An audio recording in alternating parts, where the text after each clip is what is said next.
Bazy's presentation. Virginia, do you want to come forward? Okay.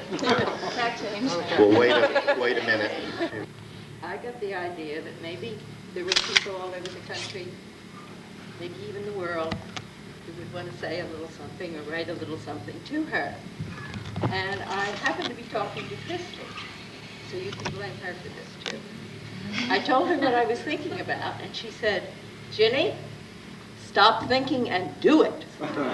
So we got busy. We started in January. I had a lot of help.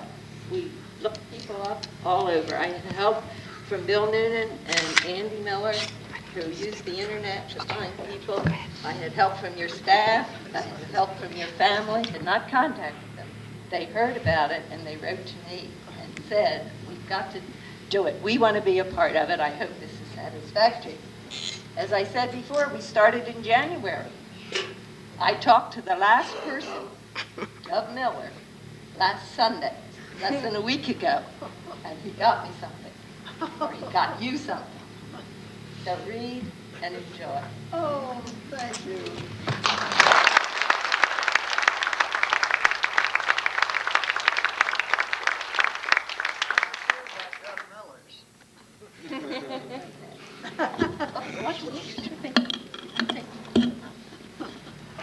Kind of heavy too, huh? Thank you, Virginia. Next on the agenda is Bazy's speech. Would you like to go up and sit down, Bazy, and give it up about? But still had 180 horses in Maryland. And I started as a midwife, and my job was just to deliver foals in Tucson, where she had about 45 horses. And I came back to Maryland, and Harold Bright was just coming back after being gone for 7 years. And he helped me learn the 180 horses. 165 of them were gray. 80 of them were Indrift daughters who were gray, and so identical that Mark told me later when he went out as a kid to ride his mare, he would say, "Oh, she has a cut on her knee," and he'd put Jensen Violet on her so he could spot her in the field and tell her apart. But for me, it was an incredible experience, not only to learn this herd and to go through the stud books and see how all these horses were interrelated and how uniform they were, but then to see the parties where she would invite people from all over the country, and they'd show up and they'd be on the Almara lease program, and she would have given them a stallion and 4 mares, and they'd be showing up with these gorgeous foals, and then she'd bring in Harry and Wynn from Texas to decorate the arena, and they'd dye all the sawdust pink so that we could have an Arabian Nights, and just tremendous parties, and a tremendous giving of the horses and sharing of the knowledge to create these wonderful horses. Several years later, I was visiting Bazy when Mark came to visit, and we were married 3 weeks later. I always said the way to a man's heart is through his broodmare band. For the last 20 years, I've been fortunate enough to have Bazy as a mother-in-law, during which time she's just done a few small things like help us start Arabian Nights. But to see the herd today is as exciting, is even more exciting, because it's sort of like a rolling stone. This herd has never stopped moving forward, and the horses of Almara today are genuinely exciting in ways that are new and different from the way they were 10 years ago and 20 years ago and 30 years ago. She keeps adding new dimensions to her horses. And when she says come to Tucson, she ought to tell you she's got close to 200 horses out there, and it's like cookie cutter, cookie cutter, cookie cutter. And yet the cookie keeps getting better year by year. And that she has a winter forum where she invites people to come out and see the living pedigree, where the stallion and the daughters and the sons and the granddaughters and great-granddaughters and great-grandsons are all presented at once. And people get to actually have hands-on experiences. The horses are trained to do different things. Talk to Dean Scoggins about it. He comes out and is one of the instructors most of the time. And you know, she just keeps the door open for those of you who want to go forward with your experience with the Arabian horse. And I just love her.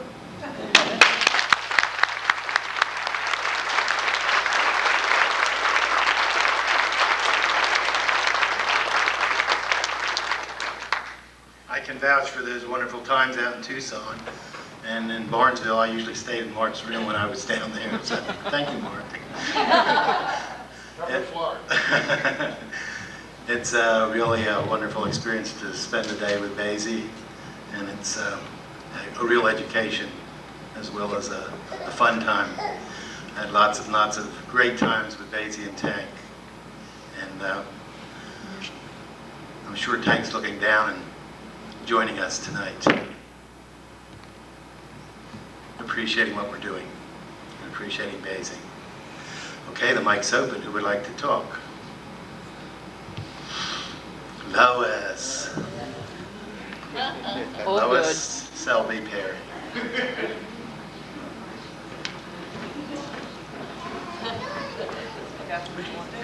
Other one. Nice one. Hi, Bazy. Good to see you here. I think Bazy is probably the Other only... one. Which one? This one? Okay. I think Bazy is probably the only one other than myself who is harder than I am to get here to one of these functions, so it's especially good to see her here.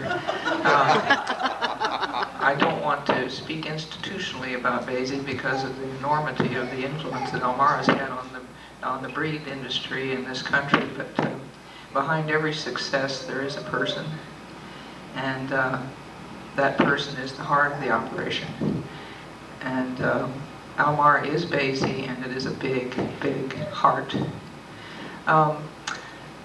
Bazy always had a special talent for taking people who were kind of at loose ends and bringing out their potentials. Most of those potentials they didn't even really know they had, and making them do something about it. And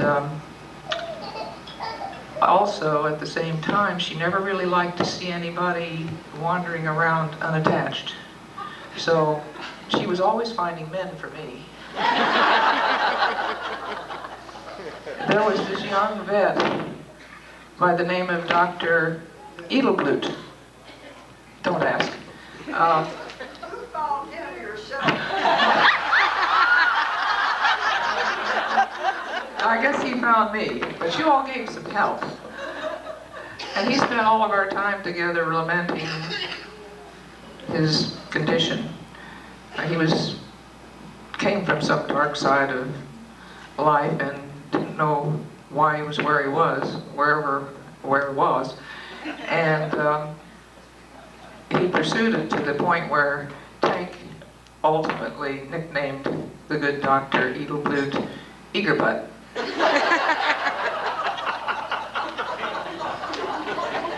Then there was this neighbor dentist friend who I guess was a few years younger than my dad, but he didn't last very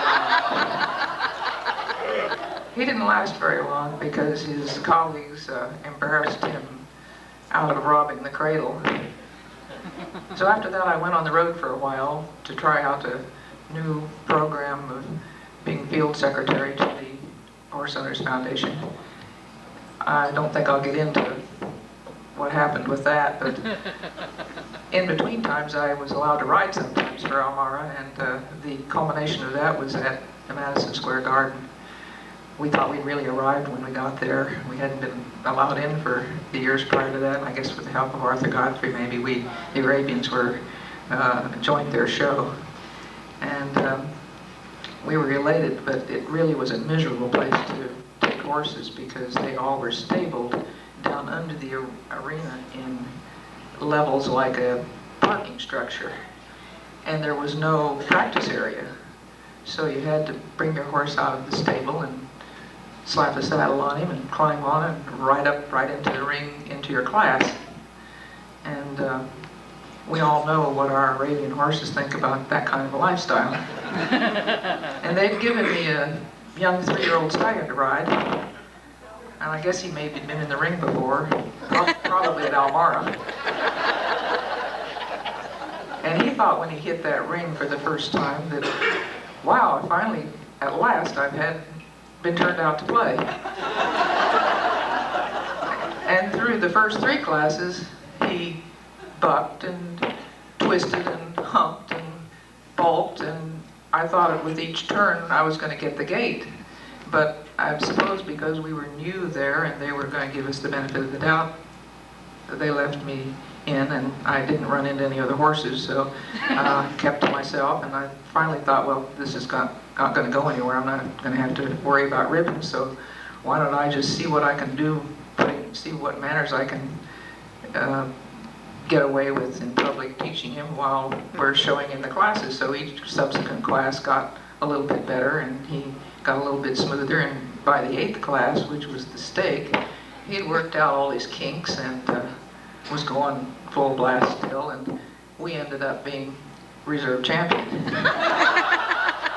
I don't know whether that speaks well for Madison Square Garden or not, but it kind of vindicated me a little bit because I had given so many heart palpitations to Bazy and the crew there during the show. I enjoyed being back in New York, and in between classes I'd take off and go and do things. And I had this kind of built-in radar to always come back at the very moment it was time to put your foot in the stirrup and climb off and out and right into the class. I was oblivious to the fact that they were frantically paging me for the hour before each class.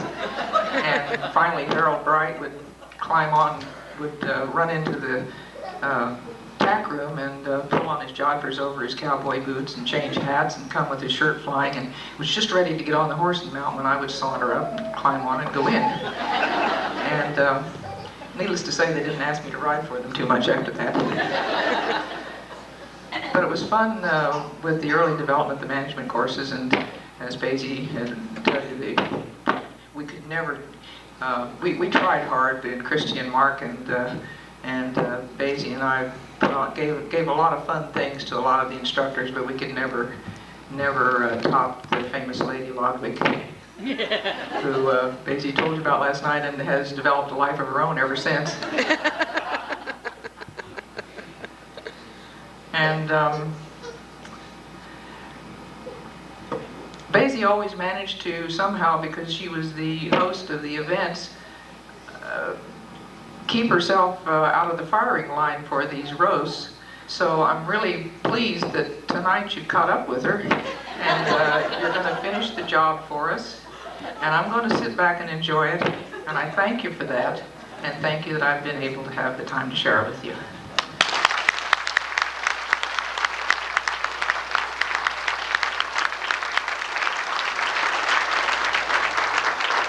Lois, that's the most I've heard you talk at one time.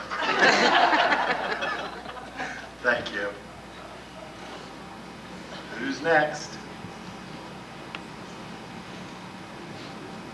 Carl, I know you have something. Come on.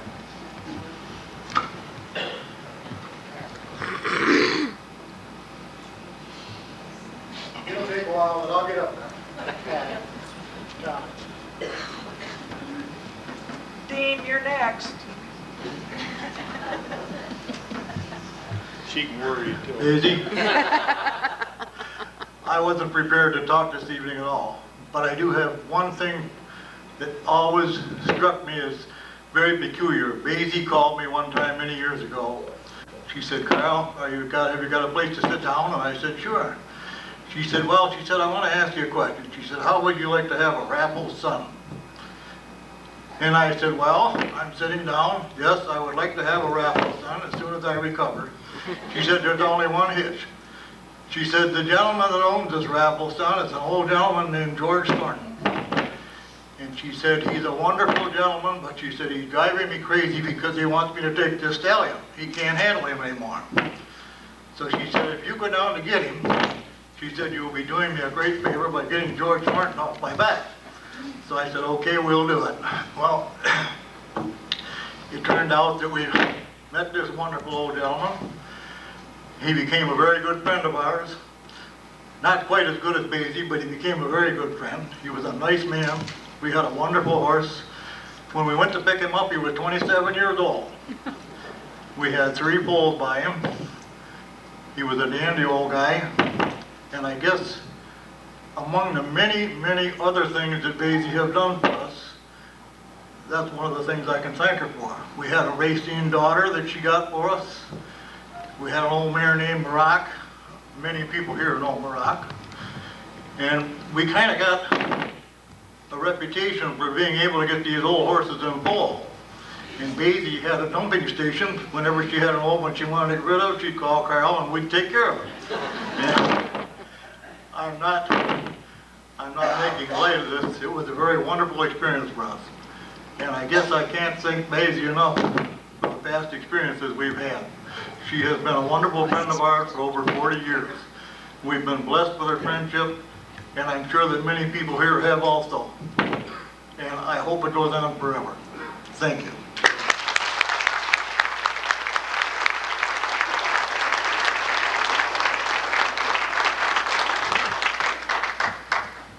I don't know why this thing keeps cracking. I don't know if we're too close to it.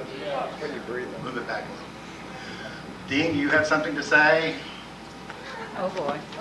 That was quick, so you can freeze up there. Back. Well, I've enjoyed a long and really great relationship with Elmar and with Mrs. T and all the family. And I first became aware of Elmar Arabians back in the 60s, primarily through the Arabian magazines that were available at that time. And somewhere about 65, I kept hearing from Harley Bowles that his son worked for this wonderful Arabian establishment in the East Coast and all the great things they did. And met Lee through that relationship. And Lee was telling me about their stallion lease program and things that went on, so we made a trip to Elmar at the time and leased a Radama son for Mrs. T, and that was the first time we'd met. And 2 years later, we took him back and leased another son of Maleka, the same horse, or the same mare, only that was a little Indra son. And by the time those two, we got them trained and got them ridden and got them along, I would thought for a while at least that maybe there was a problem with the relationship, because these were both really nice horses, but maybe the two toughest horses I ever dealt with in my life as far as training at the time. But it turned out to be really nice horses. And at that point in time, Lee was starting to talk to me about the possibility of becoming a resident veterinarian at Elmira. And it was exactly the time that I needed to be making the change in my career, I thought. And it was a wonderful relationship. I was there for a little over 2 years and really appreciated the quality of the horses, the interest that everybody had. It was one big family that was there, and Mrs. T was very definitely the head of that family. And she was, one of the things that I always found really remarkable was that all the time we were there was her sincere concern about the people that worked for her. And the dedication that the staff had for her was certainly returned to the people that were working there. We had a lot of really good times while we were there and a lot of things we enjoyed. I happened to be there at the time that Count d'Orsay and Ranix and Little Indrift and all those horses were at stud. She remarked yesterday something about how rapidly she made decisions to cut colts, and she did. And I was always impressed at her willingness to geld horses.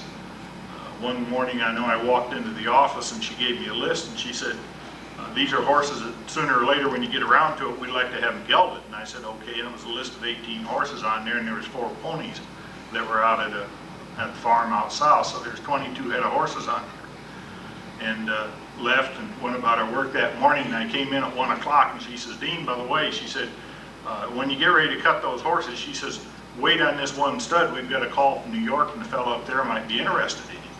I said, what do you think this blood is on my shirt?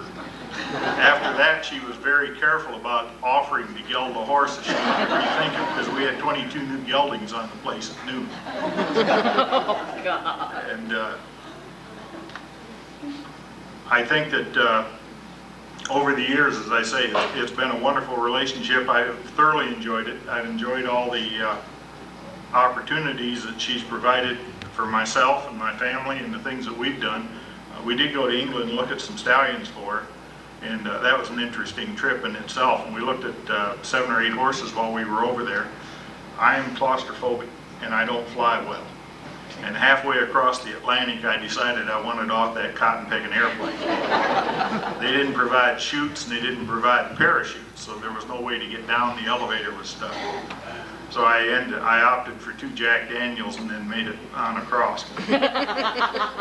But we got over there and we looked at these horses, and at the time we selected a stallion called Jazan that was I thought a really nice stud, and turned out that had some problems when we got him back home. But at least in the process, she called one day, and we'd been there 4 or 5 days, and asked me what I'd found in the way of the horses, and I was giving her a report on what we'd seen and how we thought the horses were doing. And finally she says, well, she says, the bottom line is, will they do my mares any good? And I thought about it, and I thought about it, and I thought, geez, and I finally just, without thinking, said, well, you want a hell of a lot for your money, don't you? I was going to make the decision on whether or not. But anyway, we certainly enjoyed that.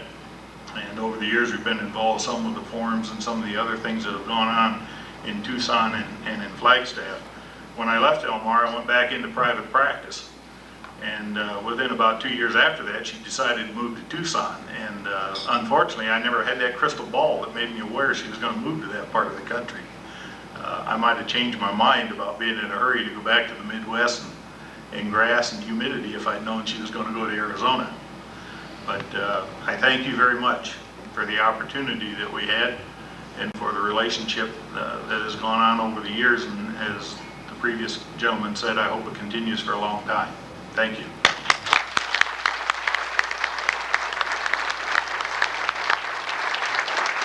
Our guest can come up and explain what she's done, and you'll see a little film that she has made, and then we'll go back to some more people who want to make some comments. Tara, are you around? Yep.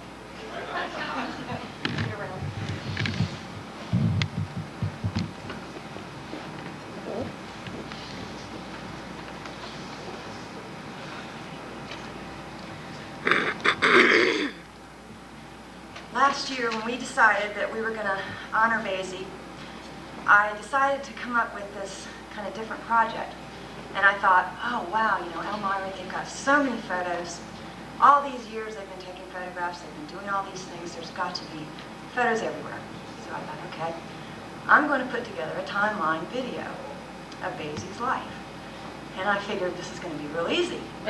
So I started calling around. Nobody had any pictures. Everybody said, Christy's got them, or Mary Jane Parkinson has them, or we don't know where they are. Somebody's got them because we're working on books, we're working on these things and all this. And I thought, okay, well, let me make some more calls. So I called, and I called. 6 months later, I finally found some pictures. So I would like to thank a couple of people for helping me greatly. I was really starting to sweat it. Did not think this was going to happen. Barbara Rosenberg was very gracious. She went through, and I mean, she went and dug deep to find some pictures for me. And Mary Jane Parkinson actually packaged up a few pictures that were not in production in the middle of being used. And she sent them to me on the condition that I would scan like crazy for 2 days and get them back to her. So I did. And Denny Mack helped me out. Thank you, Denny. And also Jenny Kelsley. She got me some pictures. And these guys have been great, and this thing actually did come together. I was putting everything, doing all the last touches and doing certain timing type things this past week, and my computer started crashing. Oh no. So, the version that you're going to see is not the final version, but it's the next to final version. There were a couple little glitches, but it was fine. So, Bazy, this is for you. Turn the lights down.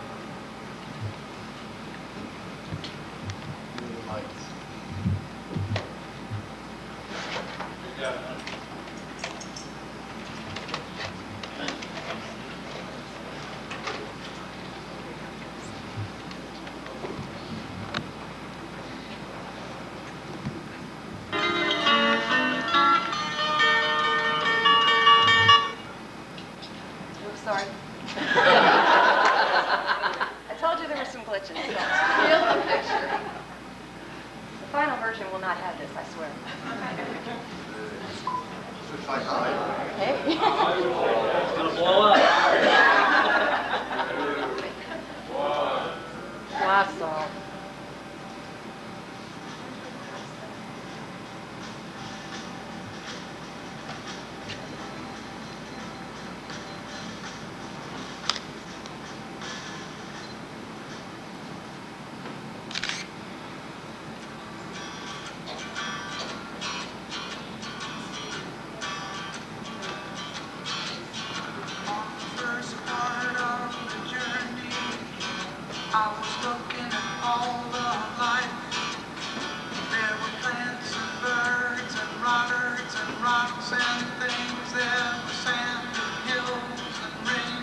I could save time in a bottle, the first thing that I'd like to do is to save every day till eternity passes away, just to spend them with you. If I could make days last forever, if words could make wishes come true, I'd save every day like a treasure, and then again I would spend them with you. But there never seems to be enough time to do the things you want to do once you find them. I've looked around enough to know you're the one I want to spend time with.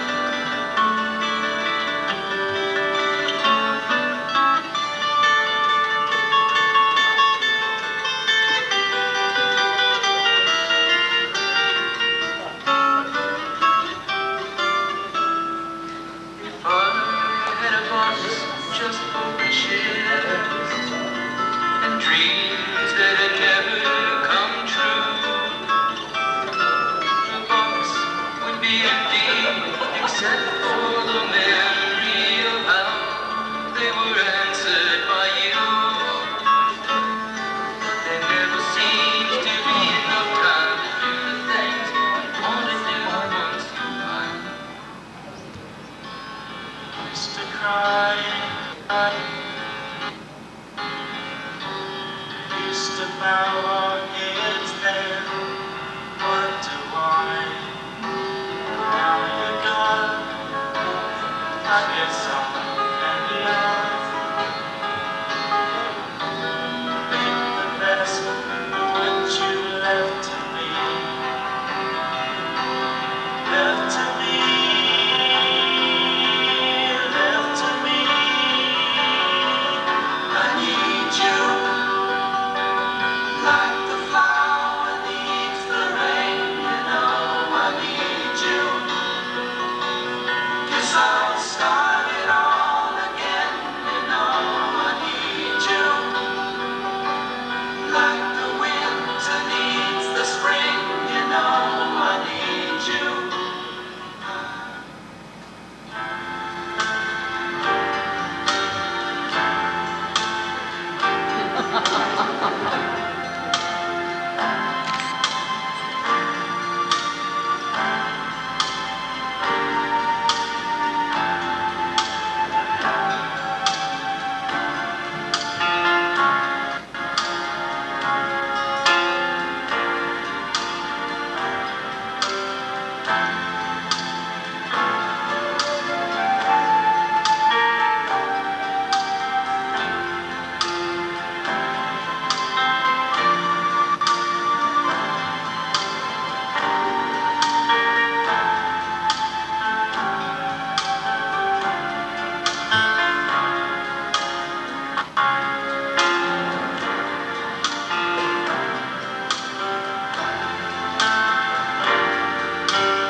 Thank you, Tara, for a job well done.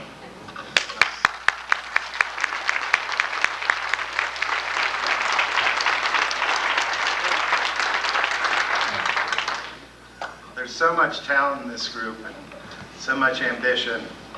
You know why Tara won the service award for last year. Thanks.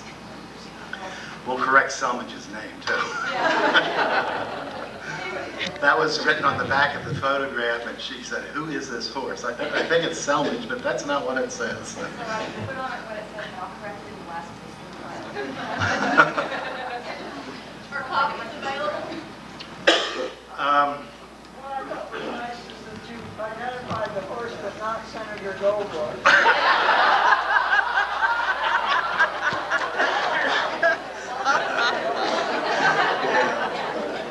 I'm not sure about copies being available. Tara has to get some copyright things cleared before we can do that. This one's going to Bazy, and she will see what is possible about getting it done in the future.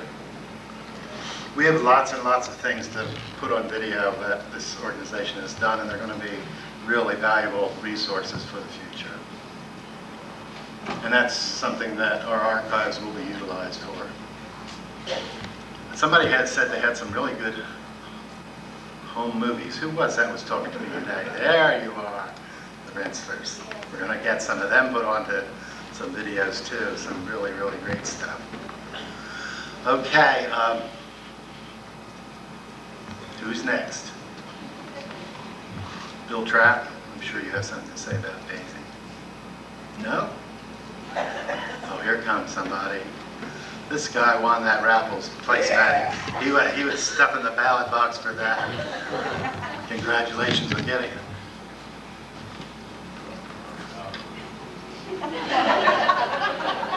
Oh, now I've got a lump in my stomach. Bazy, I would like to thank you for all your support, guidance, and your input over the last 2 years. Thanks to Bazy, I've got some beautiful babies on the ground. I respect you and I love you. Thank you so much.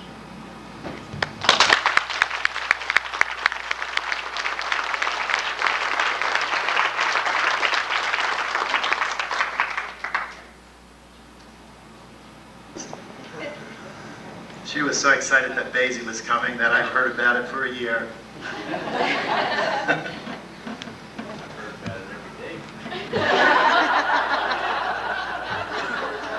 I can't believe that you've done this to me. I can write things down, but I'm not very good at standing up in front of people and saying anything. But I am one of the people, I guess perhaps one of the few people in this room who has not met Bazy until this weekend, which is, I told some other folks, all the young girls out there these days are swooning over Leonardo DiCaprio or something, and I'm probably the only person who swoons over Bazy Tankersley.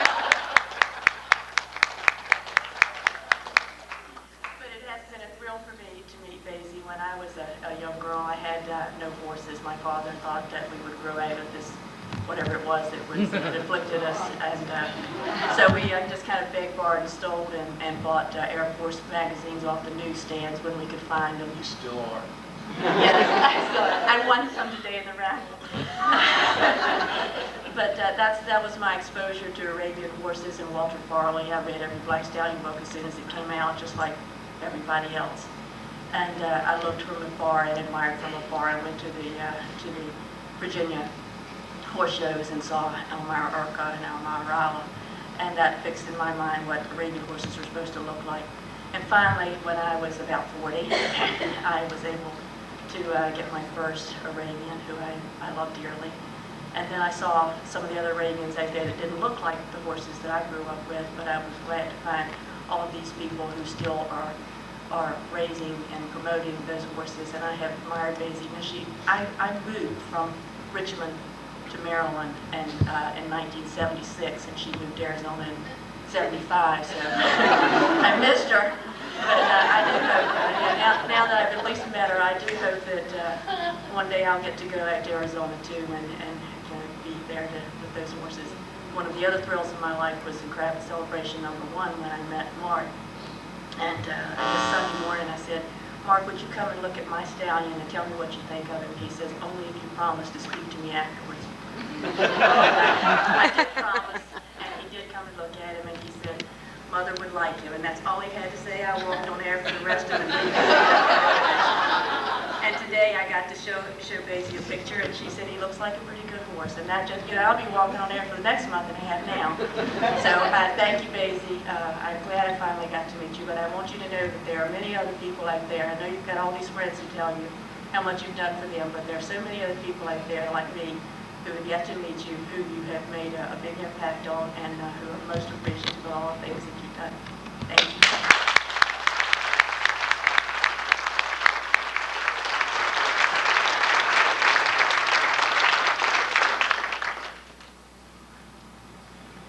Okay, we have about a half an hour for Helen Jordan. I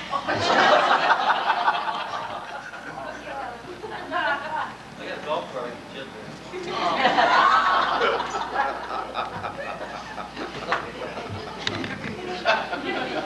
I don't know where to begin. It's been just about 40 years. And we were one of 2,000 owners of Arabian horses back in the 1950s. They were a rare breed. Our first stallion was 3,231. And we had acquired this Gloucester grandson in 47, and in 1959, we knew of Elmira. This is a story of just what Bazy's really like and what Elmira is like. I don't think there's anybody in the Arabian world that has helped more people get into Arabians, breed Arabians, show them, and love them than Bazy Tankersley. And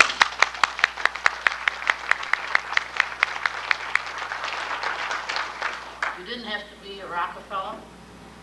All you had to be is somebody that loved the horse, and she was there to help you. In 1959, I was at work at Kodak, and my husband was out of town, and our horse got colic, and we lost it. And a very close friend of ours was Betty Bell, or Elizabeth Bell, who was a well-known horse portrait artist. She lived a few miles from us, and of course, there weren't many Arabian people. She was the one we knew. We called her up to tell her about our loss. And we were both working people. We didn't have money to go out and buy a big stallion or anything like that. And unbeknownst to us, she was a very dear friend of Bazy. She called Bazy. Now, I believe Bazy had heard of me from my artwork, but we'd never met. And Bazy sent word up to us that unless we could afford to buy a really good stallion, don't. To please come down to Elmira. She had a lot of young stallions, and we could pick out one. Now, this was the year after she had imported the Crabbit herd after the death of Lady Wentworth and Lady Ewell. And so we did. We went down and we ended up picking out Crystal Voyager. And we brought him home. And this started a friendship that, for both my husband, my late husband and I, that has been a treasure. Talking about those Elmira parties. We'd go down on Saturday to have a party Saturday night in Washington, D.C. and go back home Sunday and go to work on Monday. We wouldn't miss them. And she built a house out in Barnesville, Maryland. Yes. And she told us that she wanted to build something that didn't require so many servants. Well, I think one time my husband went down to change the stallion, pick up another one. And she took him out to show him the cellar. And he came back home shaking his head, and he says, she's not going to have any servants. You know, that cellar's about 300 feet long. And it ended up a log house. And I always thought, if anybody of you knew Tank, I always thought that this was Ponderosa, and Tank was Hoss's brother. And the parties, the house had a swimming pool attached, indoor, and Bazy seemed to always have the bar set up at the deep end. And it didn't happen too often, but every once in a while somebody would step back with a drink in their hand and end up taking a dip. And this was the life. I used to take my vacation and go to Elmira for my vacation. And it was just, I remember one time that Margaret really came and judged the Blue Ridge show. And Bazy and Tank wanted to take her to a place in Virginia, a colonial place. And so I was the only adult on the place, so I was babysitting Mark and Pam Farley and Joanna Stern. And they were young teenagers. It was the first time I ever saw the kids put on a record and dance 5 feet apart. That was the beginning of the modern dancing, and I just got a big kick out of it. And so was I a good dancer? well, I was laughing so hard, Mark, I didn't know. We know what else I did in the last Krabby thing. I just want to make sure I was a good dancer for you, too. As far as I could tell, I couldn't understand why boys wanted to dance so far away from girls, but that was all right. But it's been a wonderful, my husband was good with stallions, he liked them. And we had the fortune of picking out. We had Omar Tuffy. I remember, I think it was Tuffy, was a young horse, 2-year-old. And I was down there, and Bazy said, why don't you take Tuffy here? And I said, well, gee, Bazy, he's not broke to halter. And she says, oh, for heaven's sakes, we'll push him on the trailer, and by the time you get him home, he'll be broke to halter.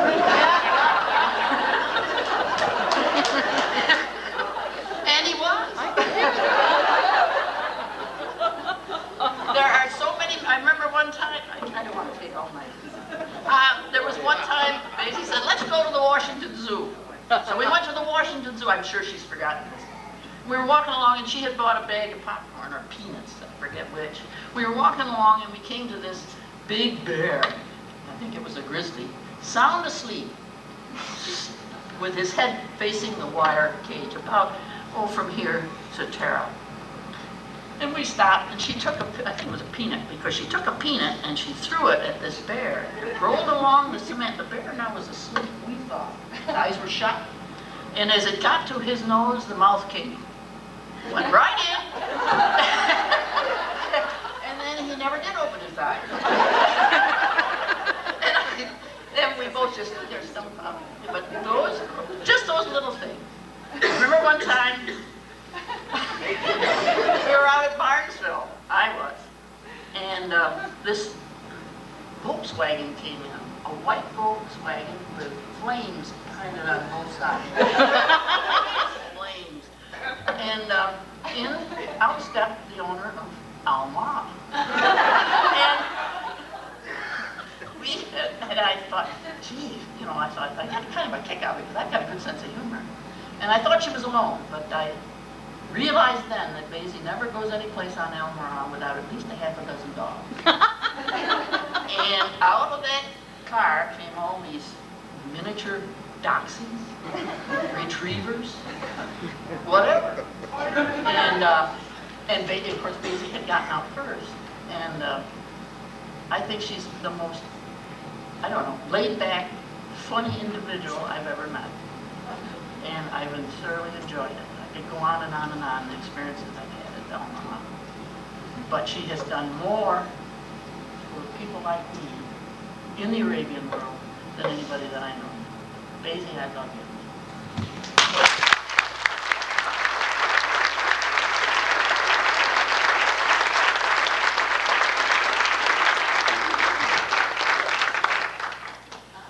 I remember one time we had an AHAE meeting. That was the old Association of the East before it was broken up into states. We had a meeting in New York City, and Bazy hired a limousine afterward. We drove around New York City. She showed us the offices of the newspapers.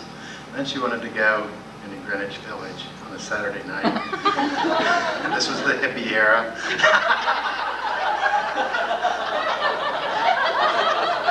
And there were this big stretchy limousine with all of us Arabian owners in it. Driving through Greenwich Village with these hippies wall to wall. They're walking down the street. We were pushing them ahead as we drove, inched along. They were pounding on the wall, on the limousine. Said, "Do people really drive in those things?" And there was, I remember a girl with a black shawl over her head and a raven sitting on her shoulder. The weirdest bunch of people you ever had. They said, "Let's get out and go into a bar." And the driver said, "Lady, are you crazy?"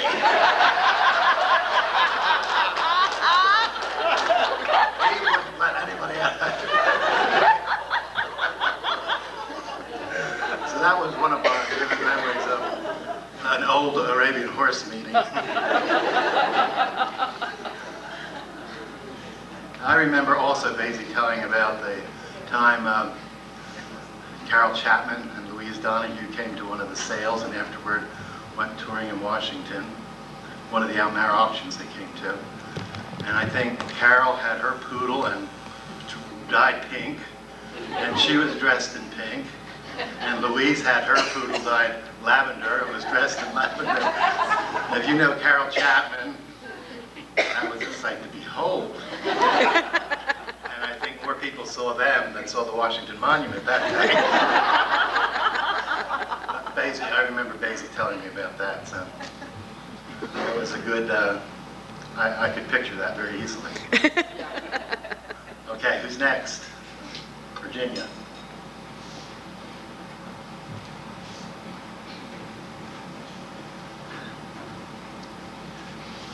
Well, I came up here only to tell one story, but before I do that, Dick made me think of something else.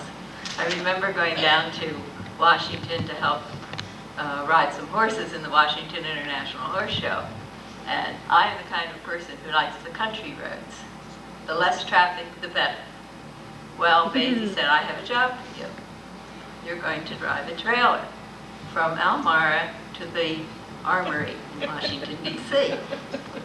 I don't know how to get there. Follow me." All right.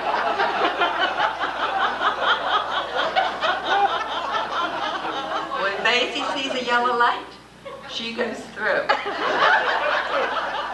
So along comes Virginia, towing of all things, Count D'Orsay, and Bazy's favorite riding mare at the time, Thora Grant. I had no choice. Through the red light I went. But we did get there. Thus, getting back to what I originally wanted to say. Bazy, do you know where you were 35 years ago today?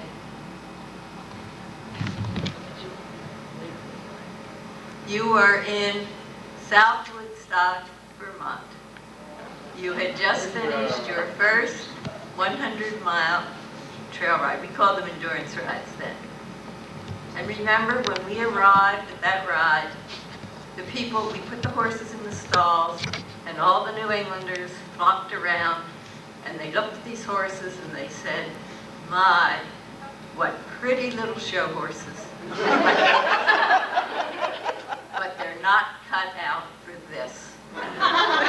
Well, 35 years ago today, Bazy was awarded the high point, she was riding Red Valley, the high point in the heavyweight division. I was riding Roseanne, an Indra's daughter, second in the lightweight division, high point Arabian. A friend of Bazy's was riding Almara Sura, a gelding, son of Indrab, third in the junior division. I believe in our Almara contingent we had 6 or 7 horses. No, I guess we had almost 8. All but one finished. Of the 77 horses in the ride, almost half finished. And those people took another look at our pretty little show horses.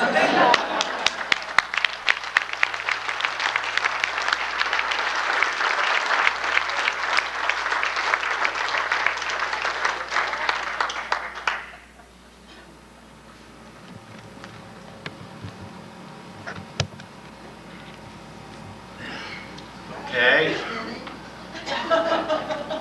how about saying something for Jimmy and Thelma? Go for it, Poe.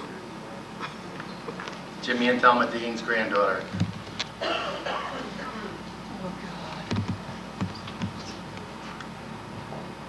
I've been looking forward to this for some time, Bazy, and I hope I represent my grandparents well. I have not had business dealings with Bazy. I have grown up with Bazy more like a family member. I have grown up with stories, phone calls, letters, and as I said, I was asked by Jenny to write a letter, and I'm sure everybody filled it with horse news. I would get calls when my grandfather was living out there from Bazy, and it would be like, I hear you're sick. Your grandfather's worried. When Jordan was born, it was like, you need to come out here and see your grandfather. He wants to see his great-grandchild. So this is the type of things I've grown up with. And Bazy, you have been part of our lives forever. And I know my grandfather and grandmother wish they could be here tonight. Oh, God. We love you.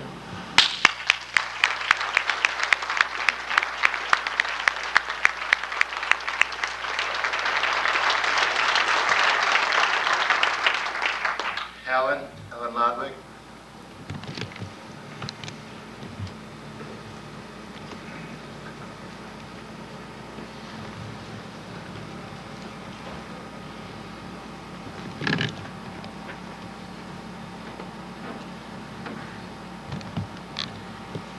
Bazy.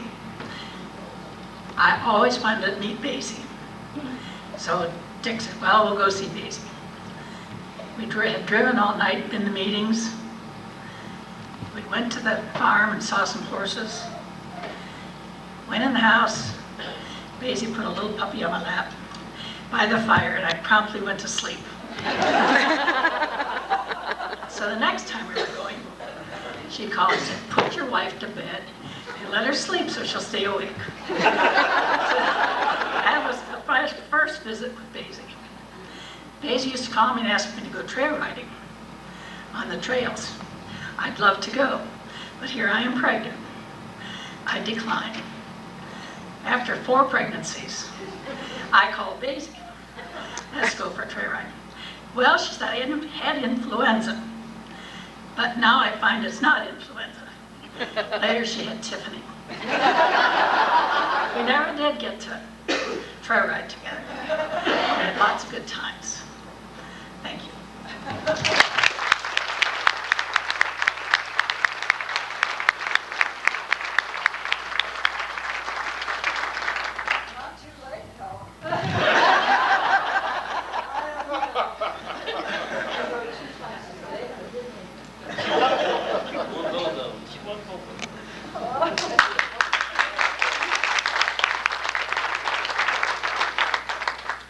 I'm sure there's some more of you out there.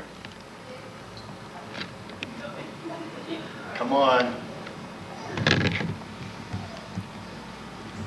I hate doing this, but I just really wanted to tell you that I met Mrs. T by walking out to the winter forum. It was the second winter forum I had met to go. The first one, but had business conflicts, and I've been to every one since. By way of Atlanta. Well, yeah, it's a great trip, and if you haven't been there. And then I had the most thrilling time of my life when Mrs. T let me ride Dream was on, and I think I walked about 2 feet for the rest of the year.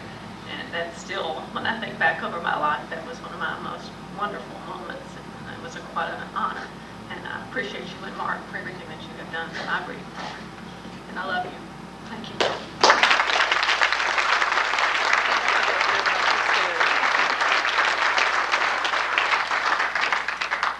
Danny Mack, where are you? I'm here.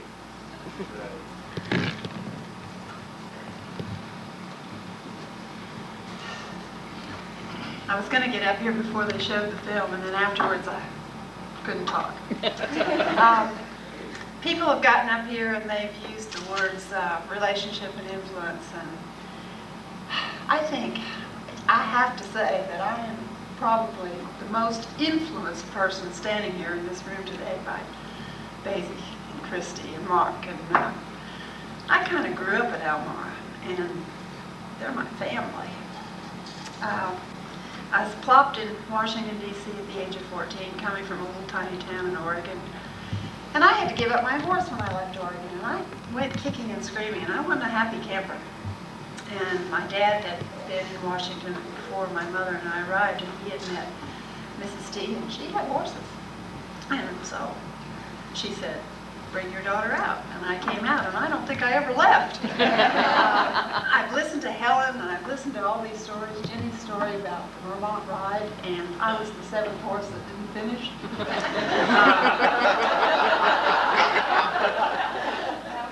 Yeah, you know.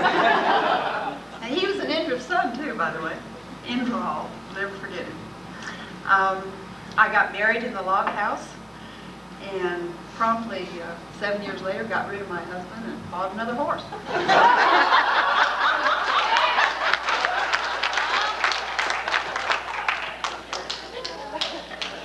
I grew up with all these people, and I thank my lucky stars that I had that opportunity. Not only the people, but the horses. And to bring us up to, well, I have to tell you first of all about being Bazy's slave. During high school and college, I worked for Bazy during the summers. And she called me her slave.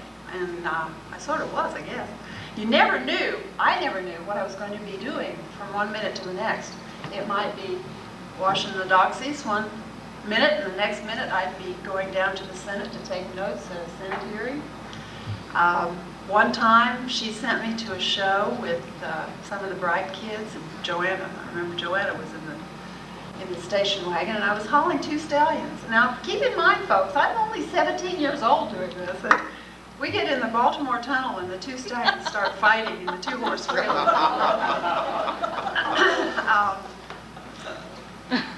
Things like that. I'd go home and I'd say, Mom, you know, how are you letting me do these things? She said, Bazy says so. You know, you just don't say no. Mom didn't say no. And she was pretty strong-willed, too. My parents were dear friends of Bazy and Tank's. Dad played poker with Bazy and her friends. Mom was just kind of always there whenever you needed her to be there. Last year when Tank died, I heard about it. I called Bazy and informed her that my mother and Tank died within 3 hours of each other. And I said, just think of what they're doing up there right now. And I can hear my mother up there now saying, I told you you were going to spend all your money on horses. 'Cause here I am. But to bring us up to modern times, I went to the forum too, the first forum in Tucson. And that was the first full crop of Bremerfield Destiny that was on the ground, and they were just weanlings. And I spotted this colt, and it was one of those, I have to have this horse kind of things. I didn't need another horse, and I certainly didn't need another colt. And I went to Bazy and I said, I've got to have this colt. And she said, well, something can be arranged. I said, you don't understand, I don't have any money. She says, take 10 years to pay for it. It took me 10 years to pay for it, and that's Bazy Village.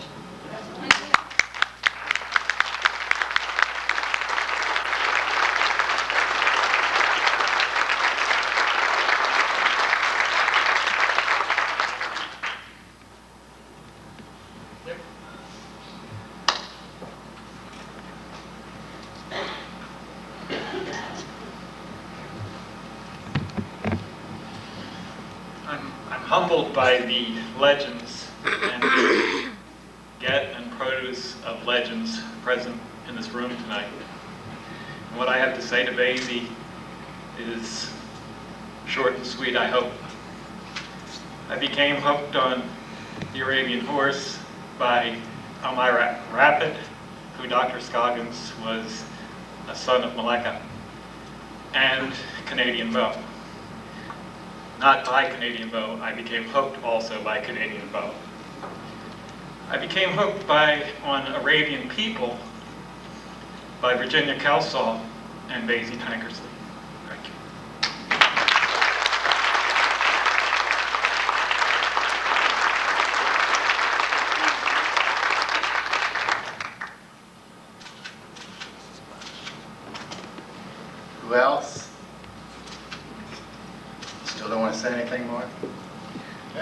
Last time I was supposed to meet her at one of these things, it was the Kravic Symposium. All of us remember that? Yes. And I got this page from my truck in Kansas, I think, with some number I didn't recognize in New Mexico. And it was Mother saying, "I'm not coming, you take over." If she showed up here, I'm taking the night off.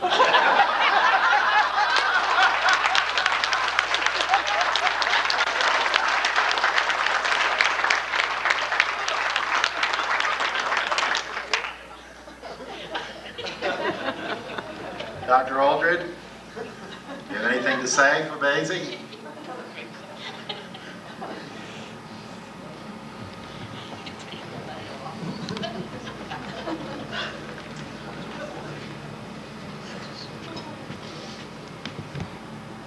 Well, we all have good, kind, and wonderful thoughts about the lady for whom we are here tonight. I've known her over a period of time, and I've known her as the person, when something is impossible, she will get it done somehow.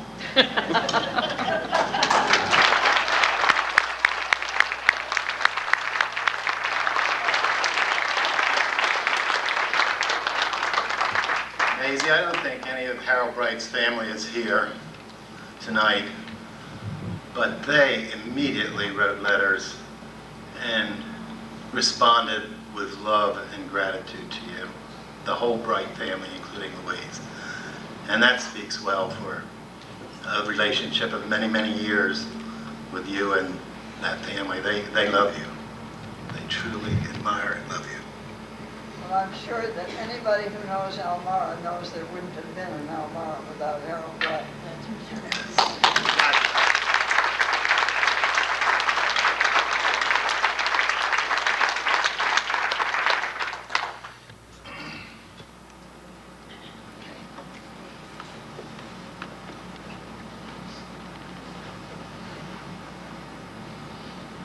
In 1968, some friends of ours bred one of their mares to one of Bazy's stallions. And supposedly when I was a kid, I came over to your place. I don't remember, but...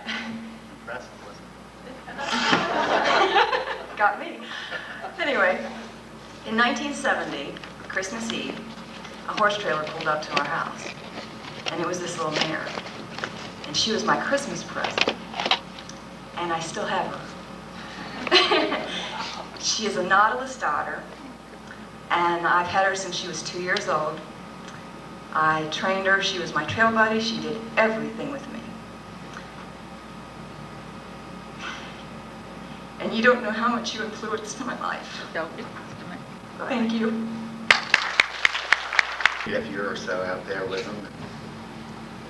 He actually said, "Ship my dog out, I miss my dog," so he flew his old Mongol dog out.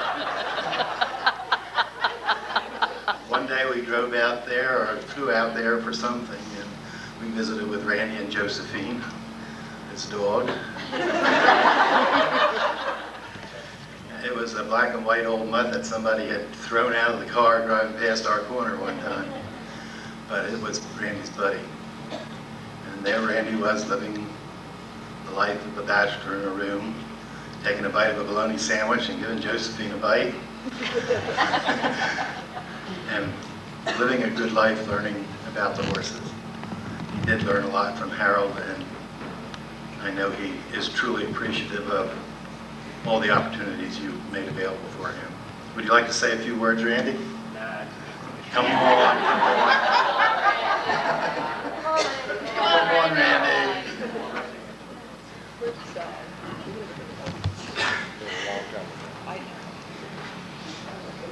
Well, I guess the big thing that Elmira's done is through Harold and all the trainers, numerous of trainers, that they've come from Elmira.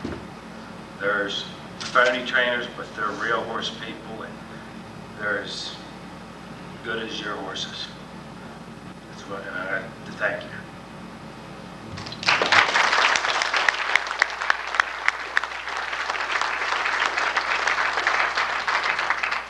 telling some people today that as our kids grew up, the people who were around her or knew her, she did that with lots of folks. I know the McDaniel children were out there, and lots of people, whenever the kids were interested in horses, Bazy sort of made the opportunity available for them to continue their life with the horse if they wanted to. And we all appreciate that very, very much, Bazy. You opened lots of doors for people to become trainers and to become good trainers. You've given lots of people opportunities to have the horses that have let them become important breeders in this game, and I'm one of them. I certainly wouldn't have any of the stock, the quality of stock that I have now, unless you were kind enough to let me pay for them over a lot of time and let me have some wonderful, wonderful individuals. Thank you.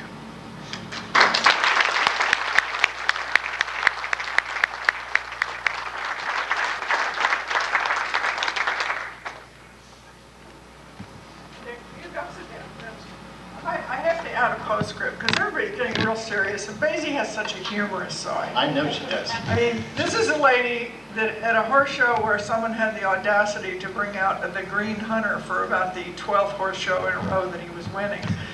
Somehow his horse was painted green one morning.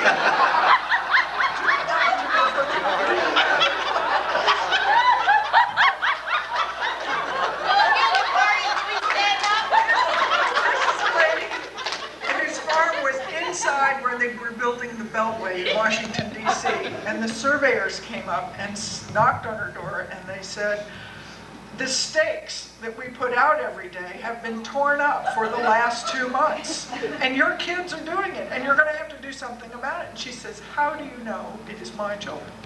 Well, there are hoof prints everywhere. She said, well, then I suggest you get a cast of the hoof print and we'll see if we can find the offending horse. She was also the woman who broke the color barrier in the English pleasure saddle suit division by showing up in the early 1970s wearing a bright canary yellow saddle suit. And someone said, what's that? And someone said, that's Bazy. And they said, what's a Bazy?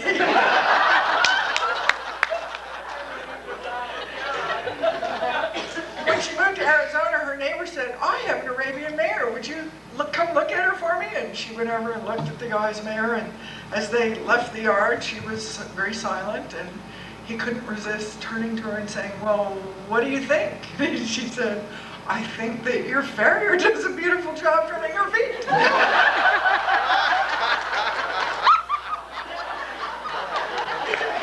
something nice, don't say anything at all.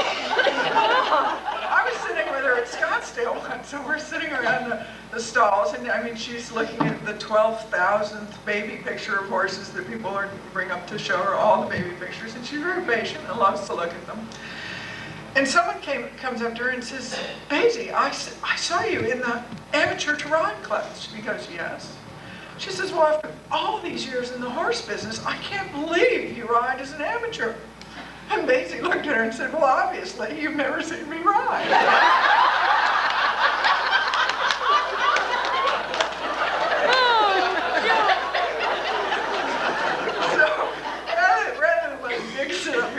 More people to come up and tell them how much they love Bazy. We all love Bazy, and I wanted to make sure that we got in the lighter side of Bazy. She told a couple good racing stories last night. Oh yeah, I know, I missed that part.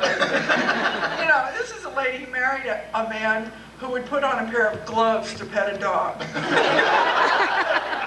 marriage must have been made in heaven, because no one on earth could have planned it this way. Well, thanks, Dick, and you've done a great job too, putting this together and being the master of ceremonies. Oh, I did too much. No, we have lots of work to do. Okay. Okay, bye-bye.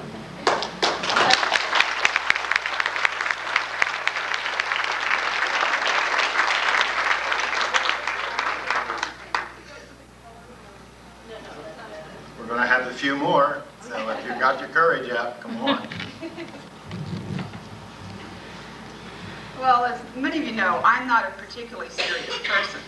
I like to play practical jokes. I like to tease people a lot. And occasionally, too, people approach me and say, hey, I'm looking for a really good horse. Well, of course, I usually head to Bazy's direction if I possibly can. And I had some people call me a couple years back, and they were looking for a reining mare. So I called Mrs. T. She said, well, talk to Dennis. And Bazy had told me at one time that when she names her horses, you know, often it's late at night, over a brandy or two, maybe 3. This was, I was looking for this mare, and these people were looking for a mare. So I talked to Dennis, and I said, Dennis, you know, what have you got? These people want a nice reining mare? He says, oh, I got this really nice mare. Really, really nice mare. I said, oh, what's her breed? He told me, beautiful pedigree. I really don't even remember. Mrs. T will probably tell me after I tell the name. And so we talked about the mare. He gave me a price. I said, well, I'll go back to the people.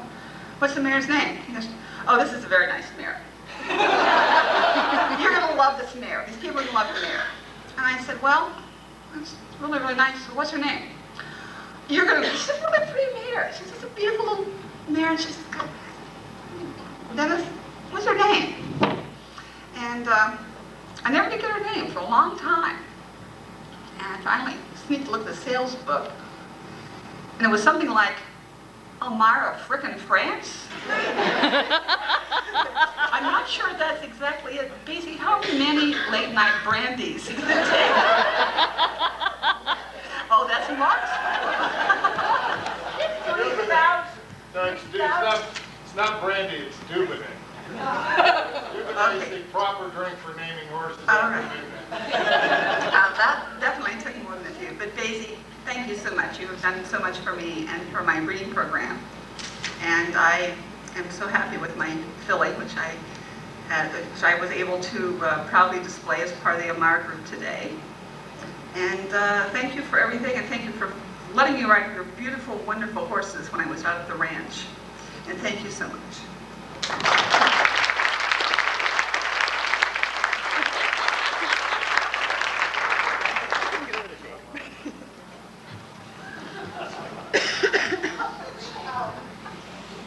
Anyone else?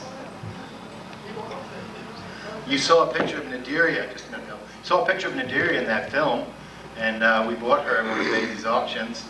And Bazy said, let me keep her a week, and we'll take her to the Eastern Show in Quentin next weekend. And lo and behold, she was East Coast champion mare. So that's the kind of horses Bazy always provided for me.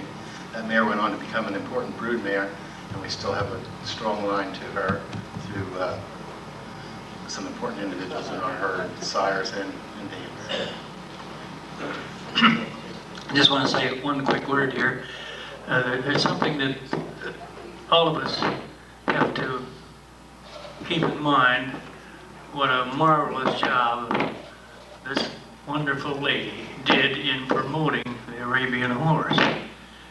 A lot of us probably don't realize the time and effort that was put into it to get this horse exposed to the public and accepted, not only by the public, but accepted by getting classes put in to the various horse shows and the fairs and any place that she could make an effort to get this horse out and let people see him. And as a result, here's a lot of people looking on now, I'll bet, that don't realize the amount of work and effort that she put into it. Well,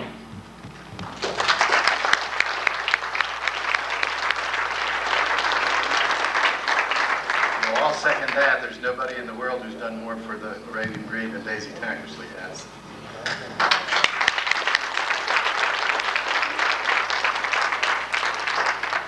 She's the national treasure of the Arabian horse. Yes.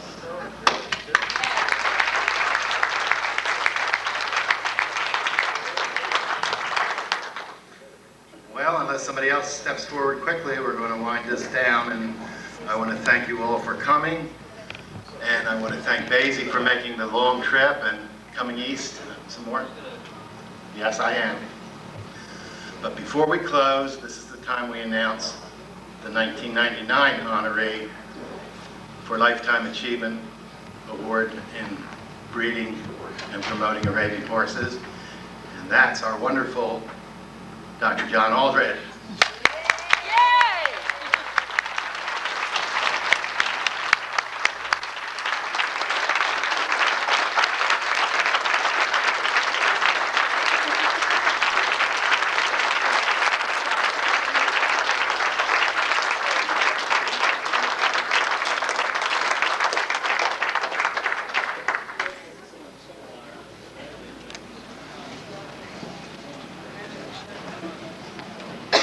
Well, we've got a wealth of material to draw on.